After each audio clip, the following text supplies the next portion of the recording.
Quando se fala em interpretação de profecia, existe a escola historicista, que entende que as profecias se cumprem ao longo da própria história.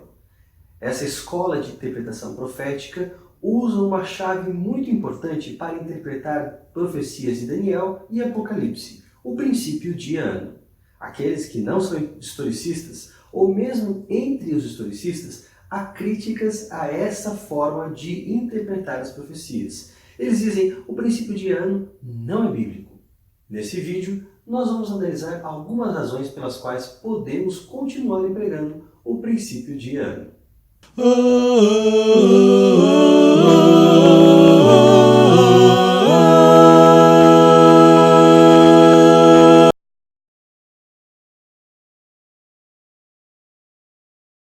Se você está conhecendo o canal agora, saiba que a gente costuma produzir conteúdos desse tipo, que falam de interpretação profética, história do desenvolvimento das doutrinas cristãs e também espiritualidade cristã no mundo contemporâneo. Se esse tipo de assunto interessa a você, inscreva-se no canal. Se você sabe de algum amigo que se interessa por isso, compartilhe com ele os nossos vídeos. Também é muito importante que você acione as notificações. Dessa maneira, você sempre vai saber quando um vídeo novo for lançado aqui no canal. Vamos ver algumas bases importantes para entender o princípio de ano. A primeira coisa é dizer que Deus é o Senhor da história. Deus controla todo o desenvolvimento da história humana e Ele age no meio da história humana. As profecias geralmente falam de um grande conflito entre Deus e as forças do mal. E esse conflito também se desenvolve ao longo da história. Ele requer tempo. Ao final, Deus sai como grande vitorioso desse conflito. Parece um contrassenso, mas as profecias que descrevem esse conflito e a vitória final de Deus aparecem contando com um período de tempo que é muito curto dentro do escopo que elas abrangem. Isso nos leva a uma pergunta importante. Se nas profecias apocalípticas está claro o uso do simbolismo, o próprio tempo também não poderia ser entendido de forma simbólica?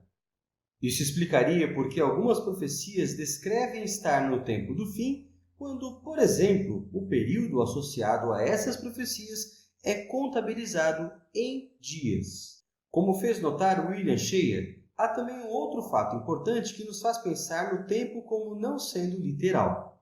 Mesmo na parte histórica, o livro de Daniel apresenta períodos de tempo não literais. Por exemplo, em Daniel capítulo 1, vemos que o profeta e seus amigos são levados para a corte da Babilônia. Ali deveriam aprender a língua, cultura e costume dos caldeus por um período de 3 anos. Quando o período termina, a Bíblia fala literalmente no texto em hebraico que ao fim daqueles dias.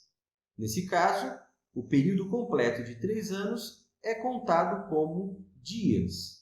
A mesma coisa encontramos em Daniel capítulo 4, quando é profetizado que Nabucodonosor ficaria durante 7 anos como um verdadeiro animal. Quando o período se extingue, a Bíblia também diz literalmente ao fim daqueles dias. Isso talvez seja um detalhe um pouco mais difícil de perceber, porque nas nossas traduções modernas, geralmente, quando se anuncia o fim do período, é dito ao fim daquele tempo ou terminado o período, enquanto no hebraico literalmente se refere a dias. Portanto, no livro de Daniel, expressões como dias e semanas ganham um significado mais flexível. Outro fator muito importante na compreensão do princípio de ano é notar os antecedentes que o Pentateuco traz para esse princípio. Existem 3 casos aqui muito importantes, e nós vamos mencioná-los e estudá-los rapidamente, um a um. O primeiro caso está no livro de Levíticos, no capítulo 25, dos versos 1 a 7, nós temos o que é chamado aqui de ano sabático. A cada 7 anos, um era tomado para descanso da terra. É interessante que no caso do ano sabático, cada 1 ano equivale 1 dia. Em seguida, no verso 8, nós temos também o ano jubileu. O ano jubileu é o mesmo princípio do ano sabático. Nós temos 7 semanas de anos, ou seja, 49 anos, e no fim, mais um ano que seria o jubileu. O mesmo princípio, cada ano é tomado por um dia. Há uma correspondência entre dias e anos. O último exemplo está em Números 14, verso 34, o castigo que Deus dá aos 10 espias e ao povo de Israel como um todo, que resolveu acreditar no testemunho deles, ao invés de confiar no relato de Josué e Caleb. Assim como eles haviam espiado a terra de Canaã por 40 dias, o povo ficaria por 40 anos no deserto até que aquela geração descrente morresse, sendo substituída por novas pessoas capazes de confiar no plano de Deus. Esse exemplo, quem sabe, é o mais conhecido e o mais usado quando se fala do princípio de ano. A correspondência aqui é clara, mas o importante, eu quero frisar isso. Nós temos 3 casos no Pentateuco que servem de antecedentes para o uso do princípio de ano. O primeiro deles tem que ver com o ano jubileu, que ao todo são 7 semanas de anos, formando 49 anos, portanto o 50º, o jubileu. Depois nós temos o ano sabático. São 7 anos, sendo o último deles um ano que não se deveria plantar, deveria se deixar a terra em descanso. E finalmente temos o caso dos 12 espias, que deveriam ficar 40 dias espiando a terra de Canaã. Assim nós abrimos um precedente importante para a aplicação desse princípio no livro de Daniel. Ainda temos no livro de Ezequiel, no capítulo 4, um caso bastante semelhante ao desse dos espias, onde o profeta representa uma cena por 40 dias que serviria para um castigo do povo de Israel. A representação se aplica da seguinte maneira: 40 dias da profecia e 40 anos de castigo.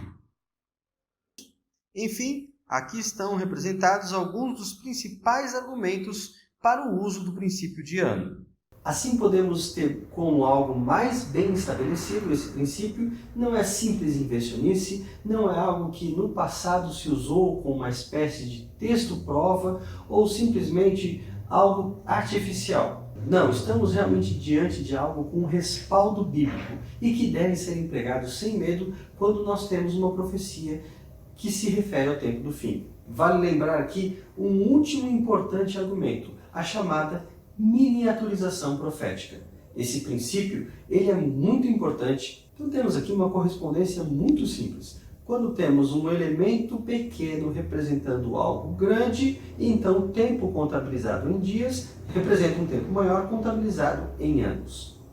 É o caso, por exemplo, do chifre pequeno de Daniel. Um símbolo pequeno para representar um poder maligno que dominaria por milhares de anos, e o tempo associado a ele, 1260 dias, na verdade, 1260 anos. Graças a todos esses argumentos, podemos ter bem claro o princípio de ano. E você já conhecia o princípio de ano? Já conhecia esses argumentos para defendê-lo? O que você acha de tudo isso? Não se esqueça de deixar aqui a sua opinião, inscreva-se no canal e até a próxima semana. Um forte abraço!